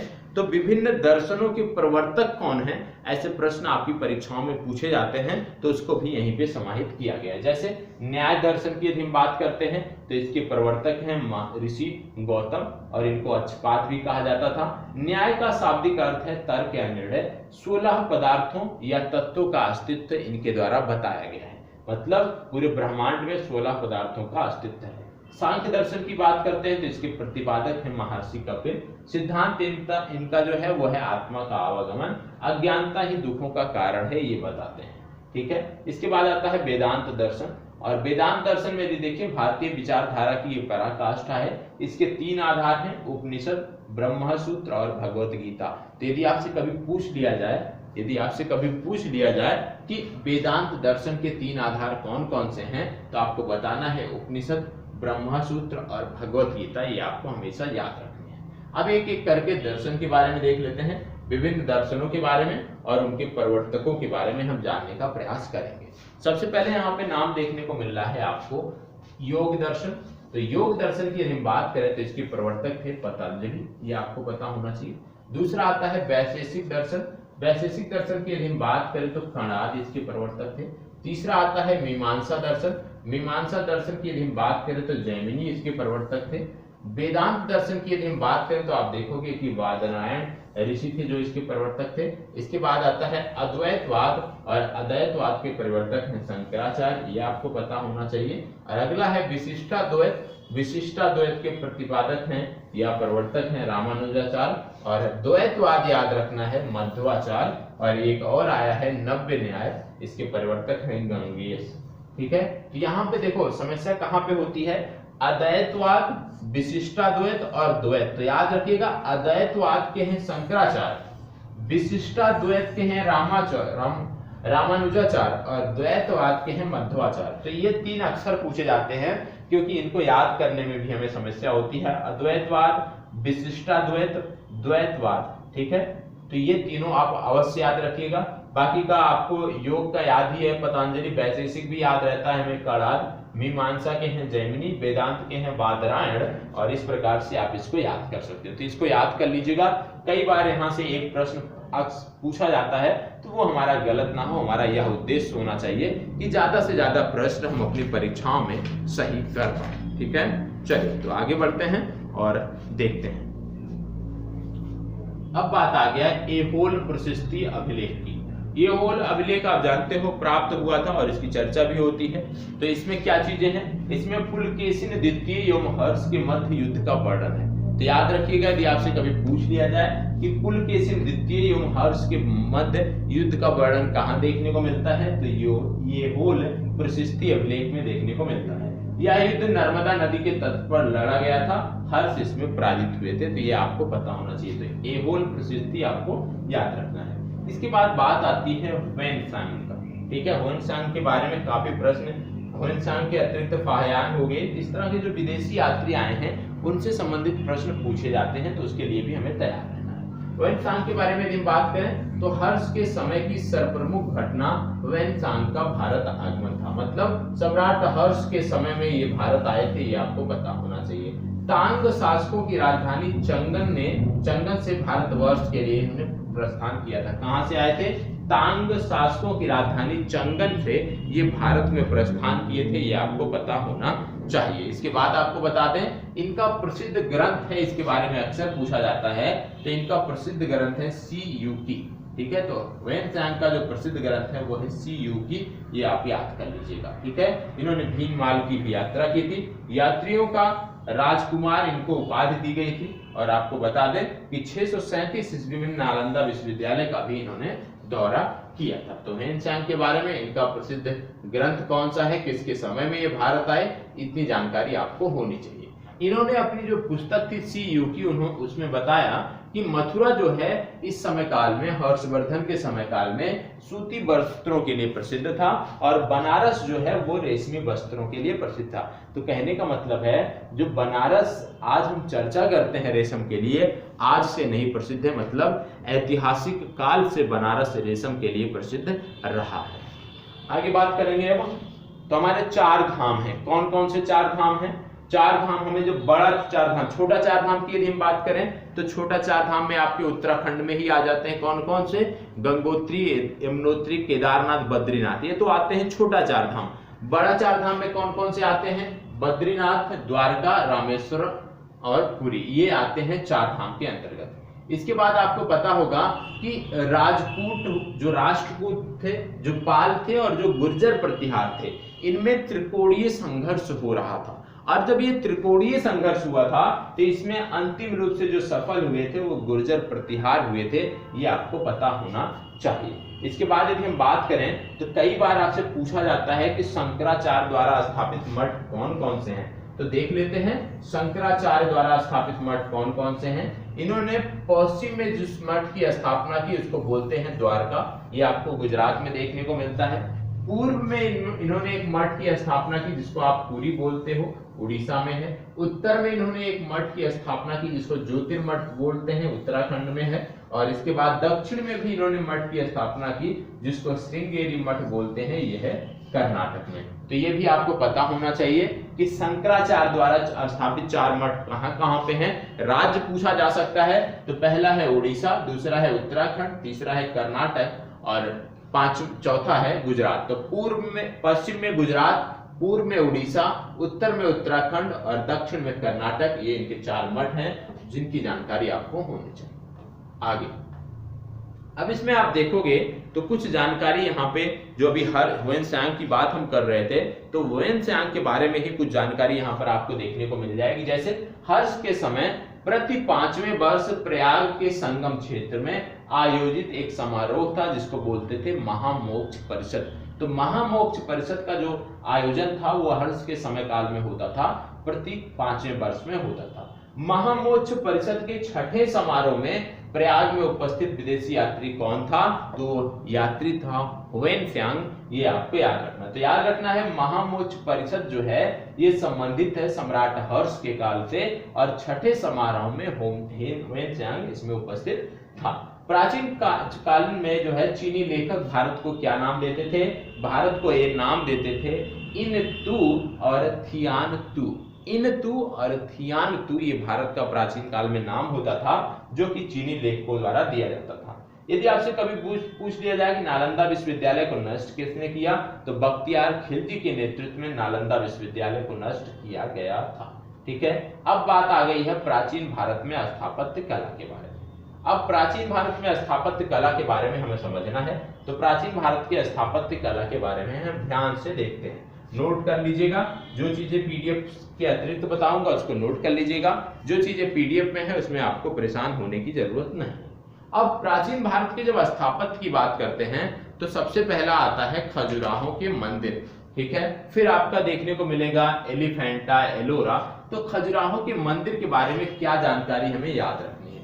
सबसे पहली बात याद रखनी है कि यह मध्य प्रदेश के छतरपुर जिले में स्थित है और चंदेल शासकों द्वारा बनवाया गया है। तो याद रखना है, खजुराहो मंदिर चंदेल शासकों द्वारा बनवाया गया है और मध्य प्रदेश के छतरपुर जिले में स्थित है। 950 से 1050 ईस्वी के मध्य जो है निर्मित है। मंदिर का जो निर्माण है ये नागर शैली में हुआ है, यहाँ नगर लिखा है, करेक्ट कर लीजिएगा, नागर शैली में हुआ है। यूनेस्को की विश्व धरोहर स्थल सूची में ये शामिल है, ये आपको पता होना चाहिए। साथ ही साथ यह भी पता होना चाहिए कि इसमें एक है कंदारिया महादेव मंदिर, जो कि सर्वोत्तम मंदिर माना जाता है और ऐसा बोला जाता है कि खजुराहो मंदिर समूह में कंदारिया महादेव मंदिर जो है ये सबसे सुंदर, सबसे उत्तम मंदिर माना जाता है, ठीक है। आप देखोगे कि इसमें 85 मंदिरों के निर्माण का उल्लेख है। वैष्णव, शाक्त, शैव एवं जैन धर्म से संबंधित मंदिर देखने को मिलते हैं। तो जो खजुराहो के मंदिर हैं इसमें सिर्फ एक ही संप्रदाय की बात नहीं होती है, बल्कि वैष्णव संप्रदाय, शैव संप्रदाय, शाक्त संप्रदाय, जैन धर्म से संबंधित मंदिर भी देखने को मिलते हैं। साथ ही साथ यहाँ पे मांतगेश्वर मंदिर है जो भगवान शिव को समर्पित है। तो यदि आपसे पूछ लिया जाए कि खजुराहो समूह में कौन सा मंदिर है जो भगवान शिव को संबंधित है या भगवान शिव को समर्पित है, तो आपको याद रखना है मांतगेश्वर मंदिर है जो भगवान शिव को समर्पित है। पार्श्वनाथ मंदिर यहाँ पे आपको देखने को मिलेगा जो कि एक जैन मंदिर है, ये आपको पता होना चाहिए। इसके अतिरिक्त अन्य मंदिर कौन कौन से यहाँ पे देखने को मिलते हैं? 64 योगिनी, ब्रह्मा, दूल्हा देव मंदिर, जिननाथ का मंदिर, ये अतिरिक्त मंदिर भी यहाँ पर देखने को मिलते हैं। तो कहने का मतलब है कि खजुराहो के जो मंदिर है उसके बारे में जो महत्वपूर्ण फैक्ट थे वो मैंने आपको बता दिया। अब खजुराहो के बारे में यदि कोई प्रश्न बनता है तो आपका गलत नहीं होना चाहिए और उम्मीद करता हूं कि गलत आप नहीं करेंगे, क्योंकि इससे बेहतर जानकारी आपको नहीं मिल सकती। ये पीडीएफ आपको मिल जाएगी, पीडीएफ आप प्रिंट करा के रख लीजिएगा, लेकिन ज्यादा है 40 पेज है, आप नहीं करा सकते, बड़ा कॉस्टली पड़ जाएगा, ठीक है। यदि आप करा सको तो करा लेना, नहीं करा पाते हो तो मोबाइल में इसको सेव करके, जैसे पीडीएफ आपको शेयर की जाती है, टॉपिक शेयर करके रख लेना और इसी के आधार पे नोट्स बना लेना। मान लीजिए खजुराहो आप पढ़ रहे हो स्वयं से और खजुराहो के बारे में कुछ अतिरिक्त चीजें आप देखते हो जो इस पीडीएफ में नहीं है, तो एक नोट्स तैयार कर लेना, उसमें खजुराहो के बारे में लिख लेना, बाकी चीजें इस पीडीएफ से पढ़ लेना। तो इस तरह से चीजें आपको करनी है। तो क्विक रिवीजन के लिए है कि आप पढ़ चुके हो चीजों को और आपको क्विक रिवीजन करवाना है, तो ये हमारा प्रयास है कि आपको अच्छे से चीजों का रिवीजन कराया जा सके। चलो अब देखते हैं हम एलिफेंटा के बारे में। एलिफेंटा क्या है? एलिफेंटा के बारे में जब आप देखते हो तो आपको पता चलता है कि यह एक गुफा मंदिर है, ठीक है। यहाँ पे आप देखो तो कुल 7 गुफाएं आपको देखने को मिलती हैं, ये फैक्ट है, ये पूछा जाता है। कुल 7 गुफाएं आपको देखने को मिलती हैं, जिनमें 5 गुफा जो हैं वो हिंदू धर्म से संबंधित हैं और 2 गुफा यहाँ पे है जो बौद्ध धर्म से संबंधित है। तो ये फैक्ट कई बार पूछा गया है कि एलिफेंटा में कितनी गुफाएं हैं जो बौद्ध धर्म से संबंधित है, कितनी गुफाएं हैं जो हिंदू धर्म से संबंधित है, तो उसके लिए आपको तैयार रहने की जरूरत है। इसके साथ साथ आपको बता दें कि यहाँ पे त्रिमूर्ति शिव की प्रतिमा भी आपको देखने को मिलती है और मंदिर निर्माण ये राष्ट्रकूट शासकों द्वारा कराया गया। तो सबसे पहली बात कि एलिफेंटा का निर्माण किसने कराया? राष्ट्रकूट शासकों ने मंदिर निर्माण कराया। गुफा मंदिर है, कुल 7 गुफाएं हैं जिनमें 5 गुफा हिंदू धर्म, 2 गुफाएं बौद्ध धर्म से संबंधित हैं और यहाँ पे त्रिमूर्ति शिव की भी प्रतिमा आपको देखने को मिलती है। तो ये तो आपका हो गया किसके बारे में? एलिफेंटा के बारे में। एलिफेंटा के बारे में पढ़ने के बाद हम बढ़ते हैं एलोरा और एलोरा को देखते हैं। एलोरा भी महत्वपूर्ण है। एलोरा की यदि हम बात करें तो सबसे पहली बात इसकी अवस्थिति कहाँ पे है, तो एलोरा के बारे में पता होना चाहिए। ये औरंगाबाद जिला महाराष्ट्र में स्थित है और शैलकृत गुफा मंदिर के लिए इसकी प्रसिद्धि है। शैलकृत गुफा मंदिर आपको यहाँ पे एलोरा में देखने को मिलते हैं। एलोरा में भी कुल 34 गुफाएं देखने को मिलते हैं और ये शैलकृत गुफाएं हैं। 1 से 12 तक बौद्ध धर्म से संबंधित हैं, 13 से 29 तक हिंदू धर्म से संबंधित हैं और 30 से 34 तक जैन धर्म से संबंधित हैं। तो यहाँ भी जैसे आपने अभी देखा था इसके पहले एलिफेंटा के बारे में, तो एलिफेंटा में आपने देखा था कि कुल 7 गुफाएं थी। 7 गुफाओं में से 5 गुफा थी हिंदू धर्म से संबंधित, 2 गुफा थी बौद्ध धर्म से संबंधित। लेकिन यहाँ पे क्या है कि कुल गुफाएं हैं 34 और यहाँ पे 3 धर्मों को वरीयता दी गई है। पहला 1 से 12 तक बौद्ध धर्म से संबंधित, 13 से 39 तक हिंदू धर्म से संबंधित और 30 से 34 तक जैन धर्म से संबंधित है। यह फैक्ट आपको याद रखना है, ठीक है। अब आगे बढ़ते हैं और इनमें जो अतिरिक्त चीजें हैं उनको भी हम देख लेते हैं, ठीक है। कैमरा शायद आपका थोड़ा सा चले, इसके बाद हम अतिरिक्त चीजों की बात कर लेते हैं जो इसमें है। अब इसमें आप देखोगे तो ये कैलाश मंदिर, इसमें कैलाश मंदिर भी देखने को मिलता है। शैलकृत स्थापत्य है, उसकी दरबार शैली में है। कृष्ण प्रथम राष्ट्रकूट शासकों द्वारा इसको बनवाया गया है, ये आपको पता होना चाहिए। तो इतनी जानकारी यदि आपके पास है तो निश्चित रूप से चीजें आपकी बेहतर है। आगे बढ़ते हैं। इसके बाद ये तो आपका हो गया एलोरा। एलोरा के बाद आता है सूर्यदेव मंदिर, ठीक है। सूर्यदेव मंदिर कई बार परीक्षा में पूछा जाता है, तो सूर्यदेव मंदिर हमें याद रखनी है। अब सूर्यदेव मंदिर के बारे में क्या चीजें हमें याद रखनी है? सूर्यदेव मंदिर के बारे में जब आप पढ़ते हो तो आपको सबसे पहली बात, इसको थोड़ा सा और 1 मिनट का समय दीजिए जिससे एक ही पेज में चीजें दिख रहा है। तो ये हो गई बात अब सूर्यदेव मंदिर की। सूर्यदेव मंदिर की जब बात करते हैं तो इसको कोणार्क सूर्य मंदिर भी कहते हैं, ठीक है। 7 अश्वों की स्वतंत्र मूर्तियां यहाँ पे देखने को मिलती हैं। निर्माण काल 13वीं शताब्दी ईस्वी में इसका निर्माण हुआ है। नरसिंह देव बर्मन प्रथम चोडगंग द्वारा इसका निर्माण कराया गया है। तो नरसिंह देव बर्मन प्रथम द्वारा इसका निर्माण कराया गया है। मंदिर का जो आधार है वो एक विशाल चबूतरे पर है और चारों ओर पत्थर के तरासे हुए पहिए आपको यहाँ पर देखने को मिलते हैं। तो ये तो हो गया सूर्यदेव मंदिर। तो कहने का मतलब है कि जो प्रमुख स्थापत्य कला थी, जैसे कि आपने देखा खजुराहो के बाद आपने देखा एलिफेंटा के बाद आपने देखा एलोरा के बाद आपने देखा सूर्यदेव मंदिर, कोणार्क सूर्य मंदिर। तो आपको ये पता चल गया कि किस प्रकार के स्थापत्य आपको देखने को मिलते थे, किस प्रकार के स्थापत्य उस समय काल में आपको देखने को मिलते थे, इसकी जानकारी आपको मिलती है। इसके बाद अभी आगे बढ़ेंगे, अभी बहुत सारे मंदिर हैं। जैसे कि अगला आपका जो आने वाला है वो है लिंगराज मंदिर। लिंगराज मंदिर के बारे में भी हमें पता होना चाहिए। लिंगराज मंदिर जो है पूछा जाता है कहां पे है, तो सबसे पहली बात उड़ीसा के भुवनेश्वर में है, नागर शैली में निर्मित है। आर्य नागर शैली का सर्वोत्तम मंदिर है। सबसे आकर्षण भाग इसका शिखर है, ठीक है। इसके बाद आता है अंकोर वाट मंदिर। ये महत्वपूर्ण है क्योंकि यदि हम देखें तो विश्व में सबसे बड़े जो मंदिर समूह पाए गए हैं वो यही है, अंकोर वाट। तो अंकोर वाट की हम बात करते हैं तो यहाँ पे आप देखते हो ऐशोधरपुर अंगकोर में ये देखने को मिलता है। कंपुचिया पहले बोलते थे, आधुनिक कंबोडिया में ये स्थित है। सूर्य बर्मन द्वितीय द्वारा 12वीं शताब्दी में निर्मित कराया गया है। विष्णु को समर्पित मंदिर है। द्रविड़ शैली में निर्मित है। विश्व का सबसे बड़ा हिंदू मंदिर समूह है। इतना फैक्ट आपका है अंकोर वाट के बारे में। और यदि आप इतना कर लेते हो तो भैया प्रश्न कहां से बनेगा जो आप नहीं कर पाओगे? निश्चित रूप से आप कर पाओगे। तो प्लीज यदि आपको आता है तो बहुत ही खुशी की बात है, हर्ष की बात है। नहीं आता है, नहीं पढ़ा है तो प्लीज चीजों को नोट कर लीजिएगा, विनम्र निवेदन है, ठीक है। और आपके लिए एक नए कार्यक्रम सोच रहा हूं, सहयोग मिलेगा तो निश्चित रूप से उसको हम प्रारंभ करेंगे। आगे बढ़ते हैं और बात आती है मंदिर निर्माण शैली। मंदिर निर्माण शैली जैसे आपने कहीं सुना नागर शैली, कहीं आपने सुना बेसर शैली। तो समस्या होती है भाई ये दोनों शैलियां अलग अलग कहां पे देखने को मिलती हैं। अब यहाँ पे समय ये तो नहीं है कि हम नागर शैली के बारे में डिटेल में बताएं और द्रविड़ शैली के बारे में, लेकिन कहां पाई जाती है बेसिक हम देख सकते हैं। नागर शैली समस्त उत्तरी भारत में ये प्रचलित है। इसके उदाहरण है उड़ीसा के मंदिर, ठीक है। समस्त उत्तरी भारत में आपको इस शैली के मंदिर देखने को मिलते हैं और उड़ीसा के जो मंदिर हैं वो इसके लिए प्रसिद्ध हैं, ठीक है। अगला आता है द्रविड़ शैली।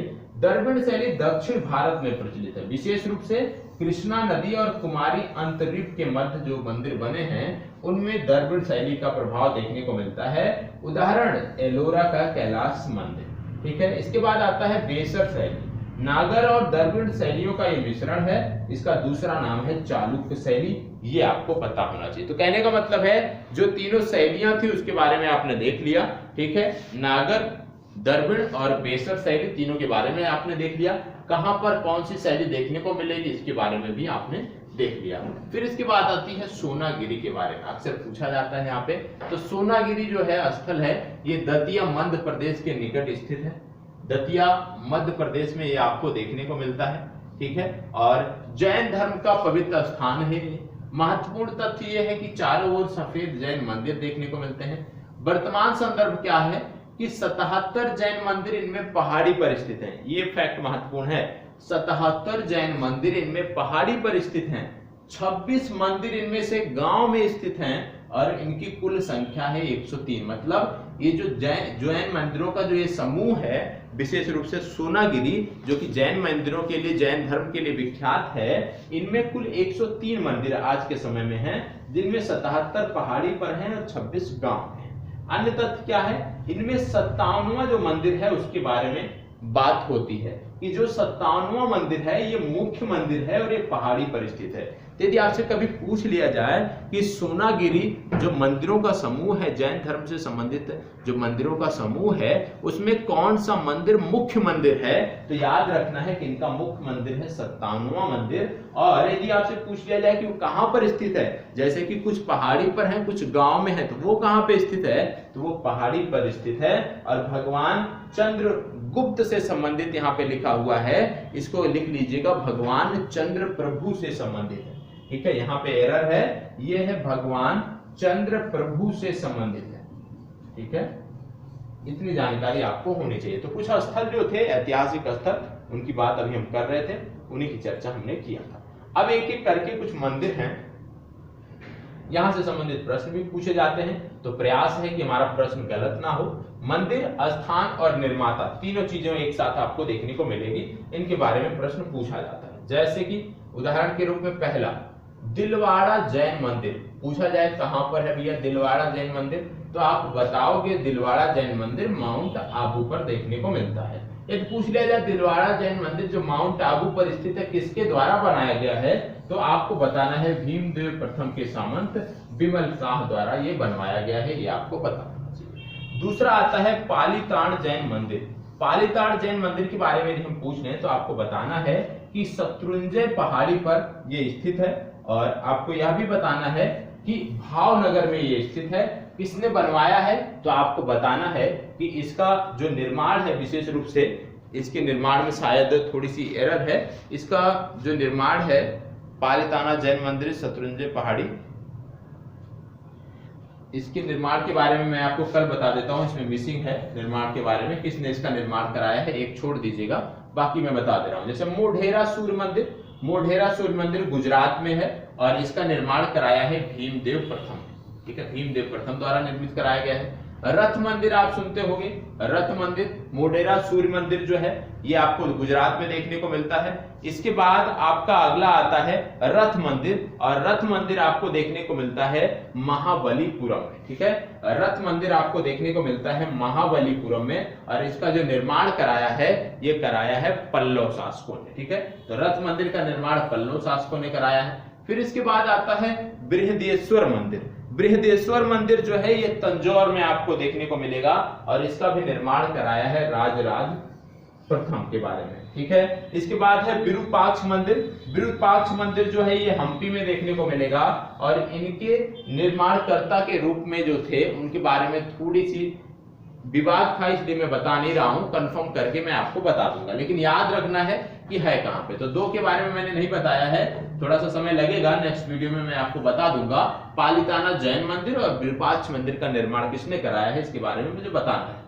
स्थान सबके मैंने बता दिए, दिलवाड़ा जैन मंदिर माउंट आबू, पालीताण जैन मंदिर शत्रुंजय पहाड़ी भावनगर, मोढेरा सूर्य मंदिर गुजरात, रथ मंदिर महाबलीपुरम, बृहदीश्वर मंदिर तंजौर और विरूपाक्ष मंदिर हम्पी, इनके बारे में हमने देख लिया है। तो कहने का मतलब है कि जो डिटेल पीडीएफ में दी गई है एकदम करेक्ट है, उसमें त्रुटियां नहीं है।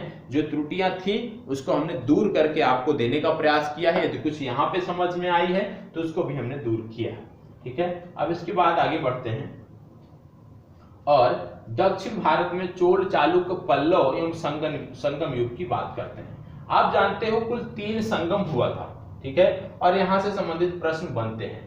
तीन संगम जो हुआ था, प्रश्न क्या बनते हैं? सबसे पहली बात तो पूछा जाता है कि कहां पर हुआ था। जैसे प्रथम संगम यदि हम बात करें तो प्रथम संगम जो है ये कहां हुआ था? ये मदुरई में हुआ था, ठीक है। और इसके अध्यक्ष कौन थे? ये अगस्त ऋषि इसके अध्यक्ष थे, ये मदुरई में हुआ था। दूसरा संगम यदि हम बात करें तो ये कपाटपुरम में हुआ था, ये आपको पता होना चाहिए। और इसके जो अध्यक्ष थे ये अगस्त ऋषि तथा तोल्कापियर जो थे ये इसके अध्यक्ष थे, ये आपको पता होना चाहिए। तृतीय संगम जो यदि हम बात करें तो तृतीय संगम भी मदुरई में हुआ था और इसके अध्यक्ष थे नक्कीरर, ठीक है। तो नक्कीरर इसके अध्यक्ष थे। तो कहने का मतलब है तीनों संगम कहां हुए हैं, सबसे पहला तो ये पता होना चाहिए कि किस किस स्थान पे हुए हैं, ये महत्वपूर्ण है। अक्सर अध्यक्ष के बारे में पूछा जाता है लेकिन उतना महत्वपूर्ण नहीं है, सिर्फ इतना याद रखिएगा कहां पर हुए हैं। तो दो संगम आपके मदुरई में हुए हैं, पहला और तीसरा मदुरई में हुआ है। द्वितीय संगम यदि हम बात करें तो द्वितीय संगम आपने देखा कि कपाटपुरम अलवाई में हुआ है, कपाटपुरम अलवाई, ठीक है, कपाटपुरम अलवाई में हुआ है, ये आपको पता होना चाहिए। ये तो हो गई संगमकालीन बातें। अब इसमें संगमकालीन जो ग्रंथ थे उनके बारे में हम देखने वाले हैं। पहला आता है तोल्काप्पियम, इसके बारे में हम देख लेते हैं। तोल्काप्पियम के बारे में जब हम बात करते हैं तो इसमें आप देखोगे कि यह द्वितीय संगम का एकमात्र अवशिष्ट है। अद्यतन उपलब्ध तमिल साहित्य का यह प्राचीनतम ग्रंथ है और इसके प्रणयनकर्ता जो थे वो तोल्काप्पियर ऋषि थे, ठीक है, ये आपको पता होना चाहिए। साथ ही साथ ऋषि अगस्त के 12 योग्य शिष्यों में से ये एक थे, यह भी आपको पता होना चाहिए। यह एक व्याकरण ग्रंथ है, सूत्र शैली में इसकी रचना हुई है। काव्य शास्त्र का भी यह उच्च कोटि का ग्रंथ है, यह आपको पता होना चाहिए, ठीक है। इसके बाद बढ़ते हैं आगे और दूसरा ग्रंथ देखते हैं। दूसरा ग्रंथ आता है शिल्पाधिकारम। तो शिल्पाधिकारम के बारे में यदि हम बात करें तो इसके जो लेखक हैं वो हैं इलंगो आर्डिगल। संगम साहित्य का महत्वपूर्ण महाकाव्य है। इलंगो आर्डिगल का जो वर्णन है उनके बारे में यदि हम बताएं तो चोल नरेश करिकाल का पौत्र हैं ये, ऐसा वर्णन किया जाता है। पुहार या कावेरी पट्टम के एक धनाढ्य थे, ऐसा भी माना जाता है। तो इसके बारे में आपकी जानकारी कर लीजिएगा, उतना महत्वपूर्ण नहीं है इसलिए इसको इग्नोर करिए, ठीक है। अब बात आती है चोल शासकों के बारे में। तो ये जो शासकों के बारे में बात आती है यहां से चीजें आपकी महत्वपूर्ण हो जाती हैं, क्योंकि शासकों से संबंधित प्रश्न पूछे जाते हैं, ये आपको पता होना चाहिए।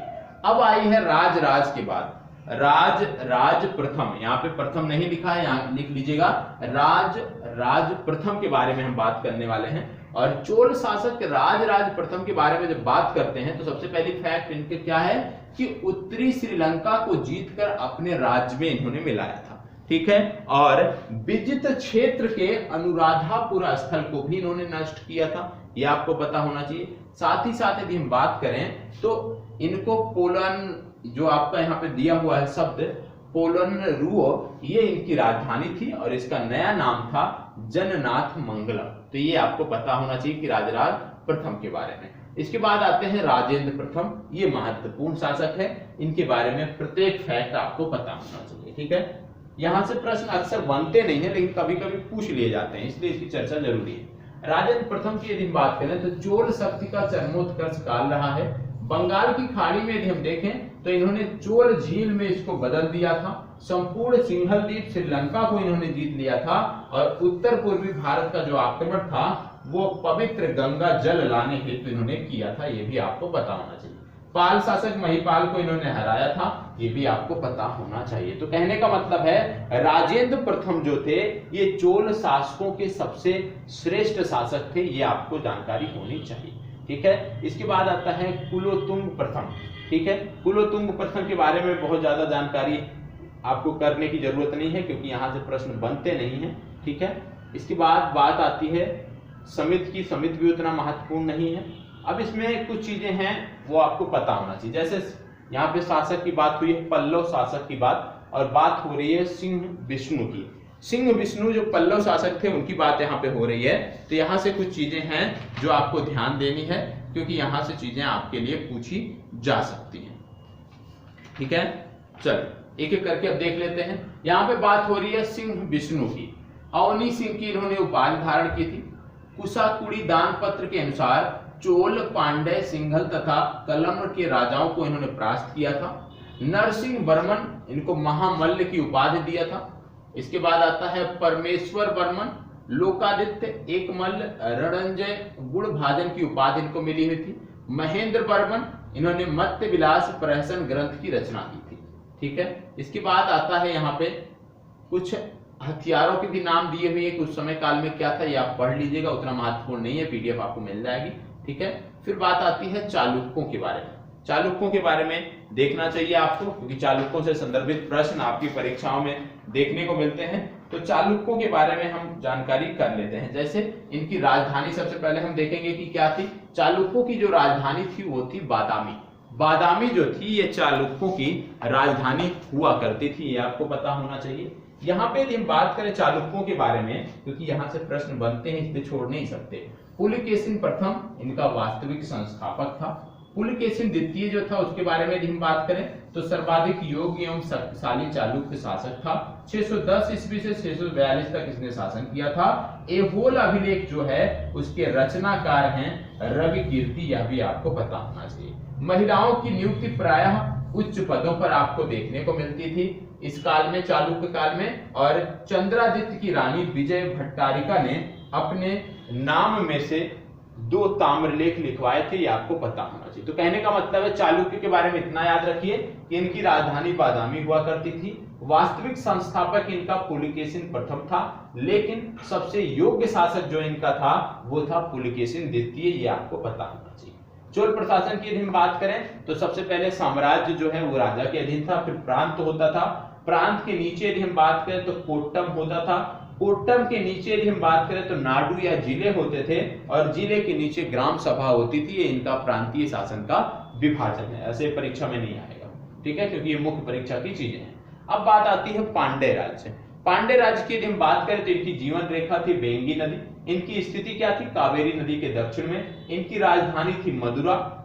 ठीक है, ये आपको पता होना चाहिए, जिसको मदुरई बोलते हैं। 26 ईसा पूर्व में एक दूत को इन्होंने रोम भेजा था। और मीनाक्षी मंदिर आपको देखने को मिलता है, बहुत ही भव्य मंदिर है, इसको पांड्य राजाओं द्वारा बनवाया गया था, ये आपको पता होना चाहिए। तो कहने का मतलब है कि चालुक्य हो गए, पांड्य हो गए, इनकी राजधानियों से संबंधित प्रश्न आते हैं। तो राजधानी इनकी क्या थी, इनकी राजधानी थी मदुरा। और इससे पहले आपने अभी देखा था चालुक्य, चालुक्यों की राजधानी थी बादामी। तो इनकी राजधानियों से संबंधित प्रश्न आते हैं, राजधानी आपको याद होनी चाहिए। इसके बाद बात आती है प्राचीन साहित्य एवं साहित्यकार। अब कुछ साहित्य दिया हुआ है, जैसे हिस्टोरिका। हिस्टोरिका किसकी रचना है, तो हेरोडोटस की रचना है हिस्टोरिका, ये आपको पता होना चाहिए। मुद्रा राक्षस किसकी रचना है, विशाखदत्त, अभी लिखा दिया गया आपको। अष्टाध्यायी किसकी रचना है, पाणिनि। इसके बाद ब्रह्मा स्फुट सिद्धांत किसकी रचना है, ब्रह्मगुप्त की। आर्यभट्टीय किसकी रचना है, आर्यभट्ट की, ये आपको पता होना चाहिए। ठीक है, इसके बाद आता है साहित्य साहित्यकार। यहाँ पे कुछ नाम दिए हुए हैं, जैसे हर्ष ने प्रियदर्शिका, रत्नावली, नागानंद, अश्वघोष, बुद्ध चरित्र, सौंदर्यनंदन, सारिपुत्र प्रकरण। तो इसमें कुछ दिए हुए हैं नाम, और उनके पुस्तकों के नाम दिए हुए हैं, आप देख सकते हैं। इसके बाद यहाँ से महत्वपूर्ण है, ये वाली जो प्राचीन साहित्य एवं साहित्यकारों की ये जो लिस्ट है ये महत्वपूर्ण है, क्योंकि यहाँ से प्रश्न बनते हैं और पूछे गए। जैसे मिलिंद पन्हों की रचना किसने की, नागसेन ने की। मालविकाग्निमित्रम की रचना किसने की, कालिदास ने की। राजतरंगिणी की रचना किसने की, कल्हण ने की। गीत गोविंद की रचना किसने की, जयदेव ने की। पंचतंत्र की रचना किसने की, विष्णु शर्मा ने की। सिद्धांत शिरोमणि की रचना किसने की, भास्कराचार्य ने की। मिताक्षरा की रचना किसने की, विज्ञानेश्वर ने की, ये आपको पता होना चाहिए। लास्ट में आपका है मत्स्य विलास प्रहसन, इसकी रचना की किसने की, महेंद्र वर्मन ने इसकी रचना की। तो प्राचीन साहित्य वाले जो क्रम हैं ये आपको पता होने चाहिए। अभी कुछ और साहित्यों के बारे में हम देखेंगे। जैसे आप देख रहे होंगे पतंजलि। पतंजलि ने जो साहित्य लिखा उसका नाम था महाभाष्य। यास्क ने जो साहित्य लिखा उसका नाम था निरुक्त। कात्यायन ऋषि थे, इन्होंने जो शास्त्र लिखा उसका नाम था वार्तिक। वात्स्यायन ऋषि ने जो शास्त्र लिखा उसका नाम था कामसूत्र। कालिदास ने जो रचना की उसका नाम था मेघदूत। भवभूति ने जो रचना की उसका नाम था उत्तर रामचरितम। इसके बाद आता है कुमारदास ने जो रचना की वो है जानकी हरणम। शूद्रक की रचना मृच्छकटिकम। भारवी की रचना कीर्तार्जुनीयम। बाणभट्ट की रचना कादम्बरी। मेरुतुंग की रचना प्रबंध चिंतामणि, भास की रचना स्वप्नवास दत्तम, सर्ववर्मा की रचना कातंत्र और भास्कराचार्य की रचना लीलावती, ये आपको पता होना चाहिए। ठीक है, इसके बाद आ जाता है पूर्व मध्यकाल। ठीक है, पूर्व मध्यकाल, और पूर्व मध्यकाल यदि हम बात करें तो 800 से 1200 ईस्वी तक का था शासन था। इसमें भी कुछ महत्वपूर्ण शासक हुए हैं, उनके बारे में आपको पता होना चाहिए। और इसी के बाद कुछ फैक्ट देखेंगे और आज की जो कक्षा है वो समाप्त होगी। सबसे पहली बात, पाल वंश आता है। पाल वंश में यदि हम बोले तो गोपाल को इनका संस्थापक बोला जाता है। इसके बाद धर्मपाल यहाँ पे शासक हुए। धर्मपाल को उत्साही बौद्ध कहा जाता है और परम सौगात इनका नाम लेखकों ने अपने अपने लेखों में दिया है। और आपको बता दें, विक्रमशिला सोमपुरी में बिहारों की स्थापना धर्मपाल ने कराई थी, ये आपको पता होना चाहिए। धर्मपाल के बाद अगला शासक आता है देवपाल। बौद्ध मतानुयायी था, इसने 5 गांव दान में दिए थे और ये प्रश्न कई बार परीक्षाओं में पूछा गया है। ठीक है, कि किस शासक ने 5 गांव दान में दिए, तो देवपाल ने 5 गांव दान में दिए थे। किसके कहने पर दिया था यह अभी बताता हूं। साथ ही साथ यह भी देख लीजिएगा कि नालंदा में एक बौद्ध विहार बनवाने के लिए इन्होंने 5 गांव दान में दिए थे। किसके कहने पे? जावा के शैलेंद्र वंशी शासक बालपुत्र देव। तो प्रश्न क्या पूछा गया है कई बार कि जावा के शैलेंद्र वंशी शासक बालपुत्र देव के निवेदन पर किस शासक ने बौद्ध विहार बनवाने के लिए गांव को दान दिया, गांव को दान में दिया? तो याद रखना है, ये काम किया था देवपाल ने। ये महत्वपूर्ण है, ये फैक्ट महत्वपूर्ण है, इस पे गौर करिएगा। आगे बात कर लेते हैं गहरवाल वंश। ठीक है, इसके संस्थापक थे चंद्रदेव। गोविंद चंद्र गहरवाल इसके प्रमुख शासक थे। इनकी पत्नी थी रानी कुमार देवी। बौद्ध मतानुयायी थे। ठीक है, इनके बारे में उतनी जानकारी करना जरूरी नहीं है। इसके बाद बात आता है आल्हा उदल। ठीक है, आल्हा उदल आप नाम सुनते होंगे। ठीक है, आल्हा उदल बहुत ही आप कह सकते हैं कि इतिहास में पन्नों में बहुत ही स्वर्णिम अक्षरों में इनका नाम दर्ज है। आल्हा उदल महोबा से ये संबंधित थे, उत्तर प्रदेश से। परमादिदेव चंदेल शासक के सेना नायक थे ये, और पृथ्वीराज चौहान से परास्त हुए थे, ये आपको पता होना चाहिए। साथ ही साथ स्रोत इनका क्या है? पृथ्वीराज रासो से इनके बारे में जानकारी मिलती है और परमाल रासो से इनके बारे में जानकारी मिलती है। तो याद रखना है आल्हा उदल के बारे में कि ये महोबा से संदर्भित थे। इसके बाद आता है जय सिंह सिद्धराज। इनके बारे में क्या याद रखना है? पहली बार देखने को मिल रहा है कि मस्जिदों को बनवाने के लिए इन्होंने मुद्रा दान की थी। तो याद रखना है, मस्जिदों को बनवाने के लिए मुद्रा दान करने वाला जो शासक था वो था जय सिंह सिद्धराज, ये आपको पता होना चाहिए। ठीक है, जय सिंह सिद्धराज नामक चालुक्य शासक थे, इन्होंने मस्जिदों के बनवाने के लिए भी दान दिया था। इसके बाद आता है गुर्जर प्रतिहार, क्योंकि ज्यादातर शासक जो आप पढ़ते होंगे इतिहास में या तो मंदिरों के लिए दान दिया है, बिहारों के लिए दान दिया है। ठीक है, तो पहला शासक जो पढ़ने में आता है वो यही है जो मस्जिदों को इन्होंने दान दिया है। इसके बाद आता है गुर्जर प्रतिहार वंश। गुर्जर प्रतिहार वंश की यदि हम बात करते हैं तो इसमें आपको देखने को मिलता है कि नागभट्ट प्रथम इनके संस्थापक थे। नागभट्ट द्वितीय थे, जिनको परम भट्टारक की उपाधि मिली हुई थी। महाराजा धीराज की उपाधि मिली हुई थी। परमेश्वर की उपाधि मिली हुई थी। मिहिर भोज के बारे में आप सुनते होंगे, तो मिहिर भोज इस वंश का महानतम शासक था। वैष्णव धर्मानुयायी था और उसकी उपाधियां जो थी वो थी आदिवा राव या प्रभास, ये आपको पता होना चाहिए। इसके बाद आता है सेन वंश। सेन वंश संस्थापक सामंत सेना इसका संस्थापक था। लक्ष्मण सेन इसमें प्रमुख थे, जिन्होंने 28 वर्षों तक शासन किया और लक्ष्मण संवत का भी इन्होंने प्रारंभ किया। इसके बाद आता है बल्लार सेन, उतने महत्वपूर्ण नहीं है, इग्नोर करिए। ठीक है, फिर इसके बाद परमार वंश। परमार वंश के सिर्फ इतना याद रखिए किसके द्वारा इनकी स्थापना की गई है, उतनी जानकारी आपके लिए पर्याप्त है। और राजा भोज के बारे में यदि पढ़ सकते हैं तो पढ़ सकते हैं। ये ज्यादातर जो ये प्रश्न है परमार वंश के बारे में मध्य प्रदेश में ज्यादा पूछा जाता है। मध्य प्रदेश की परीक्षाओं में यहाँ से प्रश्न ज्यादा आते हैं। ठीक है, अब इसके बाद बात करते हैं 10पुर शिलालेख। जो शिलालेख प्राप्त हुए हैं उनके बारे में बात कर लेते हैं। तो 10पुर जो शिलालेख था मंदसौर से प्राप्त हुआ था, कुमार गुप्त के शासन काल का है। और यहाँ पे क्या क्या चीजें उल्लेख है 10पुर शिलालेख में? कुमार गुप्त का राज्यपाल बंधु वर्मा, उनके बारे में वर्णन मिलता है। सूर्य मंदिर के निर्माण के बारे में बात की गई है और पट्टवाय श्रेणी रेशमी सूत बनाने वाली एक समिति थी, उसकी भी चर्चा यहाँ पर की गई है। तो 10पुर शिलालेख में किन चीजों की चर्चा की गई है वो आपको पता है। ठीक है। फिर आता है विग्रहराज चतुर्थ, उतना महत्वपूर्ण नहीं है आपकी परीक्षा के लिए, इस देश की भी चर्चा हम नहीं करेंगे, ठीक है। जेजाक भुक्ति कई बार पूछा जाता है कि जेजाक भुक्ति क्या है, तो आपको याद रखना है बुंदेलखंड का यह प्राचीन नाम है। चंदेल वंश के संस्थापक नन्नुक के पौत्र थे, उन्हीं के नाम पर यह रखा गया था। जयसिंह या जेजा के नाम पर इसका नामकरण हुआ था।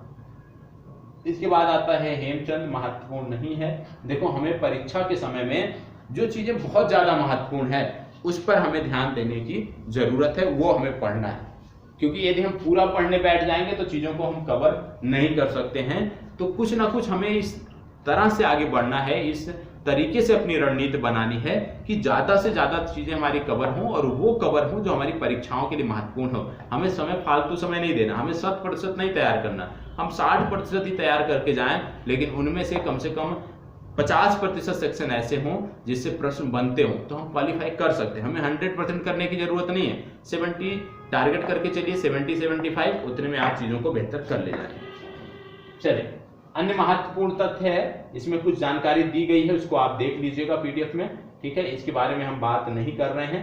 प्राचीन भारत के विभिन्न तीर्थंकरों के बारे में, जैन धर्म के बारे में मैंने आपको बताया है, वहां पे इसकी चीजें हैं। जैसे कि इसमें बोला गया है कि इनके प्रतीक चिन्ह होते थे, तीर्थंकरों के प्रतीक चिन्ह होते थे। जैसे ऋषभ देव का प्रतीक चिन्ह था बैल, महावीर स्वामी का प्रतीक चिन्ह था सिंह, पार्श्वनाथ का था सर्प, नेमिनाथ का था शंख, नामीनाथ का था नीलकमल, मल्लीनाथ का था कमस और सुपार्श्वनाथ का था स्वास्तिक। तो इस तरह के इनके चिन्ह थे। ये है परशु, मल्लीनाथ जो थे, मल्लीनाथ की यदि हम बात करते हैं तो इनका जो था ये कलश था, ये सही कर लीजिएगा, कमस लिखा है। मल्लीनाथ का जो चिन्ह था वो था कलश, सुपार्श्वनाथ का था स्वास्तिक, पद्म प्रभक था कमल और शंभुनाथ का था अश्व, अजितनाथ का था हाथी। महावीर स्वामी का याद रखिएगा कि महावीर स्वामी का जो प्रतीक चिन्ह है वो सिंह है, ये आपको पता होना चाहिए। चलिए प्राचीन भारतीय इतिहास के विभिन्न यहाँ पे फैक्ट जो है वो बताए गए हैं। सबसे पहली बात हम कर रहे हैं शैव धर्म की। शैव धर्म से संबंधित फैक्ट है, उसको हम देखने का प्रयास करते हैं। सबसे पहली बात कि शैव धर्म की बात करते हैं तो लिंगायत या वीर शैव संप्रदाय इसको कहा जाता है। इसके प्रवर्तक थे अल्लभ प्रभु और इनके शिष्य बसव, ये इनके प्रवर्तक थे शैव धर्म के। 12वीं शताब्दी में दक्षिण भारत में व्यापक रूप में इसका प्रचार प्रसार हुआ और यहाँ पे कुछ संप्रदाय थे इसके, वो आपको पता होना चाहिए। जैसे पहला था कापालिक संप्रदाय, इनका प्रभु केंद्र श्रीशैल है, ये आपको पता होना चाहिए। इसमें मालती माधव भवभूति कृति के अनुसार ये आपको बताया जाता है। दूसरा इनमें संप्रदाय था नाथ संप्रदाय। नाथ संप्रदाय की यदि हम बात करें तो 10वीं सदी के अंत में मत्स्य नाथ ने चलाया था। शिव को आदिनाथ मानते हुए 9 नाथों को दिव्य पुरुष के रूप में इसमें बताया गया है और बाबा गोरखनाथ द्वारा 10वीं-11वीं शताब्दी में आधिकारिक प्रचार प्रसार इसका किया गया है, ठीक है। तो नाथ संप्रदाय हो गया। नाथ संप्रदाय के बाद आता है आपका शाक्त संप्रदाय। इसमें क्या था, इसमें आप देखोगे इष्ट देवी को शक्ति के रूप में माना गया है। शैव धर्म के साथ इसके घनिष्ठ संबंध थे। प्राचीनता क्या है, प्रागैतिहासिक युग से लेकर आज तक इसकी चर्चा होती है। वर्तमान में 3 प्रमुख केंद्र हैं, कामाख्या, कांची और कश्मीर, ठीक है। शैव धर्म से संबंधित कुछ मंदिर दिए हुए हैं, जैसे राजराजेश्वर मंदिर तमिलनाडु में देखने को मिलेगा, शिव मंदिर घुमरा मध्य प्रदेश में देखने को मिलेगा, नटराज मंदिर चिदम्बरम तमिलनाडु में देखने को मिलेगा, विरूपाक्ष मंदिर हम्पी कर्नाटक में देखने को मिलेगा, विश्वनाथ मंदिर वाराणसी उत्तर प्रदेश में देखने को मिलेगा। तो ये आपको पता होना चाहिए कि ये शैव धर्म से संबंधित प्रथम मंदिर है, ठीक है। अब इसमें कुछ जानकारी और है, विभिन्न संतों के बारे में कुछ जानकारी है, वो चीजें आप देख लीजिएगा। देखो जैसे अभी मैंने आपको पढ़ाते समय बताया कि समुद्रगुप्त ने अश्वमेघ यज्ञ के साथ अश्वमेघ प्रकार की मुद्रा भी चलाई थी। तो समुद्रगुप्त ने 8 प्रकार की स्वर्ण मुद्राएं चलाई थी। कौन कौन से, गरुड़, धनुर्धारी, चंद्रगुप्त प्रथम प्रकार, चक्र प्रकार, परशु प्रकार, अश्वमेघ प्रकार, व्याधहनन प्रकार और बीड़ा वादन प्रकार। तो ये भी फैक्ट है, ये आपको पता होना चाहिए कि चंद्रगुप्त मौर्य ने कितने प्रकार की मुद्राएं चलाई थी, ये आपको पता होना चाहिए, ठीक है। तो चंद्रगुप्त मौर्य ने कुल 8 प्रकार की स्वर्ण मुद्राएं चलाई थी, 8 के नाम यहाँ पे दिए हुए हैं, ये फैक्ट आपको याद रखना है। इसके बाद आता है महत्वपूर्ण तथ्य कुछ दिए हुए हैं, जैसे भीतरी स्तंभ लेख है, इसमें पुष्यमित्र और हूणों के साथ स्कंदगुप्त के युद्ध का वर्णन देखने को मिलता है। दूसरा आप देखोगे तो है अशोक स्तंभ देखने को मिलता है, और मूलतः यह कौशांबी में स्थित था, लेकिन इसे इलाहाबाद में स्थापित कराया गया। किसने करवाया, पूछा जाता है तो आपको बताना है अकबर द्वारा करवाया गया।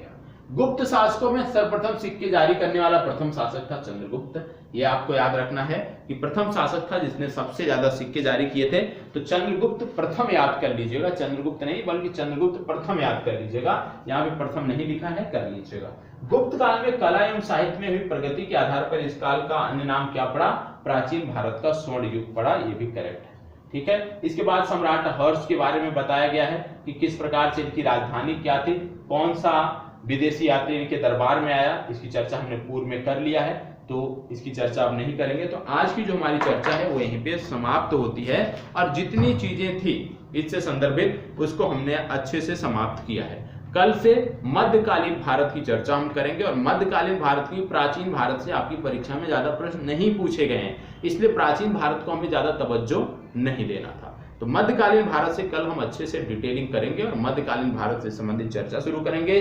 भारत पर मुस्लिम आक्रमण और दिल्ली सल्तनत के बारे में कल की कक्षा में आपका अध्ययन कराया जाएगा। अच्छा लगता है तो प्लीज लाइक, शेयर और कमेंट अवश्य करें। पीडीएफ के लिए मैंने पहले बता दिया कैसे मिलेगा, तो उस तरीके से आप जाएं और पीडीएफ प्राप्त करें। धन्यवाद, बहुत बहुत आभार।